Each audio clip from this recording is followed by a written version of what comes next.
slow up, no I don't take shit. I got no love for the fakeness. If you wanna play tough and wanna hate this, I'll always show up. I don't ever slow up, no I don't take. Dengan satu lagi bulan MMA yang penuh aksi, MMA Junkie melihat KO terbaik dari Oktober 2023, berikut adalah 5 nominasi, tercantum dalam urutan kronologis, dan pemenang penghargaan Knockout of the Month MMA Junkie untuk bulan Oktober. 1. Bobby Green vs Dawson di UFC Fight Night 229. Bobby Green, 31-15-1 MMA, 12-9-1 UFC, membuat kejutan besar ketika ia mengalahkan Grant Dawson, 22-1 MMA, 8-1-1 UFC, di ronde pertama kelas ringan mereka. Acara utama. Green tampil percaya diri sejak awal headliner, dengan tangan rendah. Dia mengukur Dawson dan memotongnya dengan tangan kiri yang menjatuhkannya. King menyerbu dan memaksa wasit untuk turun tangan hanya dalam waktu 33 detik setelah kontes berlangsung. 2. Marquel Mederos vs Isa Isakov di DWCS 66. Ko dengan lutut adalah hasil yang sedang tren di akhir musim seri penantang Dana White, dan Marquel Mederos, 8-1, memberikan salah satu yang terbaik melawan Isa Isakov, 10-3. Pada ronde pembuka pertarungan kelas ringan, Mederos menekan ke depan dan melakukan serangan lutut kerahang.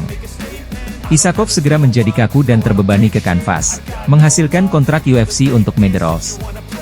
3. Terrance S1MC High Pronunciation Kini vs Brandon Marotte di UFC Fight Night 230. Terrance S1MC High Pronunciation Kini, 15-6 MMA, 5-3 UFC, adalah favorit taruhan terbesar dalam karirnya, dan ia menunjukkan hal itu untuk alasan yang baik saat ia mengalahkan Brandon Marotte yang overmatch, 8-2 MMA, 0-1 UFC. S1MC High Pronunciation Kini hanya membutuhkan 20 detik untuk mengalahkan pendatang baru promosi Marotte. Marotte melakukan pertarungan dalam waktu singkat untuk mendapatkan kesempatan masuk ke UFC, dan S1MC High Pronunciation Kini memberinya bayaran. S1MC High Pronunciation Kini segera maju ke depan dan melakukan lompatan lutut yang mendarat dan menjatuhkan Marotte ke kanvas dalam beberapa detik. S1MC High Pronunciation Kini menerkamnya dan menghujani pukulan hingga pertarungan dihentikan. 4. Mike Braden vs Anshul Jubilee di UFC 294. Mike Braden, 11-6 MMA, 1-3 UFC, siap untuk mengamankan kemenangan UFC pertamanya setelah 3 kekalahan beruntun untuk memulai masa jabatannya dengan promosi. Braden bertahan dari badai awal kemudian melancarkan serangan gencar terhadap Anshul Jubilee, 7-1 MMA, 1-1 UFC, untuk mencetak KO di ronde ketiga pertarungan kelas ringan mereka. Braden menerima banyak hukuman dari Jubilee di awal, tetapi berhasil membalikkan keadaan di akhir pertarungan. 5. Islam Makhachev vs Alexander Volkanovski di UFC 294. Kemenangan kedua Islam Makhachev atas Alexander Volkanovski jauh lebih pasti dibandingkan kemenangan pertama. Dalam acara utama UFC 294, Makhachev, 25-1 MMA, 14-1 UFC, menyelesaikan Volkanovski, 26-3 MMA, 13-2 UFC, dengan tendangan kepala dan pukulan pada menit pukul 36 putaran 1. Tendangan tinggi kiri menjadi penentu permainan. Itu adalah alat yang sering digunakan Makhachev dalam pertemuan pertama mereka, pertarungan yang dimenangkannya dengan keputusan bulat di UFC 284 pada bulan Februari. Volkanovski menjatuhkan diri ke matras, di sepanjang kandang. Makhachev dengan cepat melompat ke atas dan mendaratkan tinju pendek saat darah merembes ke wajah Volkanovski. Saat itulah wasit Mark Goddard terjun. Dengan kemenangan tersebut, Makhachev sukses mempertahankan gelarnya untuk kedua kalinya dan memperpanjang rekor kemenangan beruntunnya menjadi 13. Awalnya ia diperkirakan akan melawan Charles Oliveira yang mengundurkan diri karena cedera. Pelatih legendaris, Firas Zahabi bertanya-tanya melihat kengerian dari juara kelas ringan UFC, Islam Makhachev. Jagoan asal Rusia tersebut baru saja mempertahankan gelarnya beberapa waktu lalu. Dia tampil digdaya kala disabung dengan juara kelas bulu, Alexander Volkanovski. Makhachev menghapuskan segala keraguan yang muncul dari bentrokan pertama mereka sebelumnya.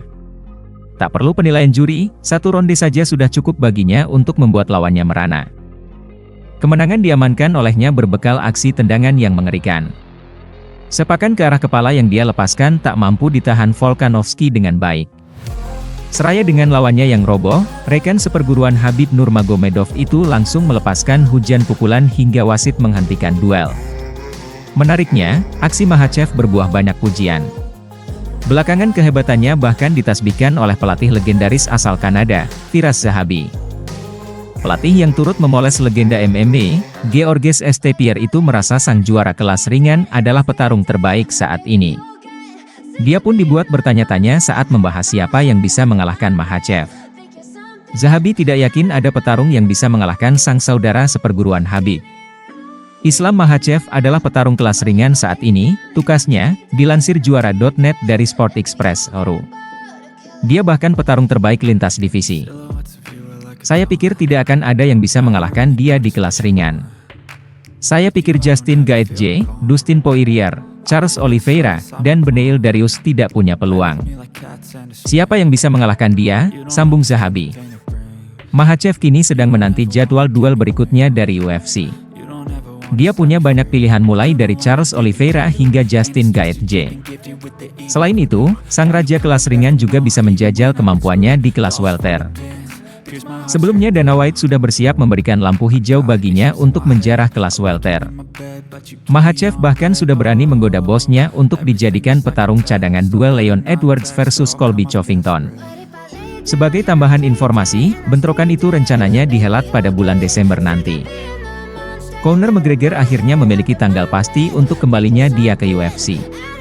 April, kata McGregor kepada wartawan di karpet merah Fury versus Ngannou di Riyadh, Arab Saudi.